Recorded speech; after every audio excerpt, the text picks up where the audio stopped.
Stanovi veličine 63 i 75 kvadratnih metara. Energetska zgrada B kategorije.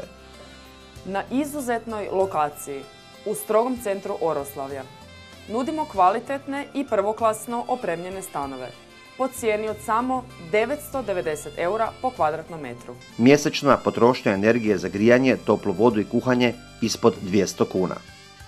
Protuprovalna vrata Dijere s najkvalitetnijom zvučnom izolacijom. Portafon u svakom stanu. Furnirana unutarnja vrata visoke kvalitete. Klasični hrastov parket. Zajednički satelitski i TV prijamni sustav. Poseban dimnjak za kamin u svakom stanu. Dodatna izolacija prema hodnicima. Prvoklasna keramika. Prvoklasne sanitarije privlačnog modernog dizajna. Ugradbeni vodokotlići komplet opremljeni.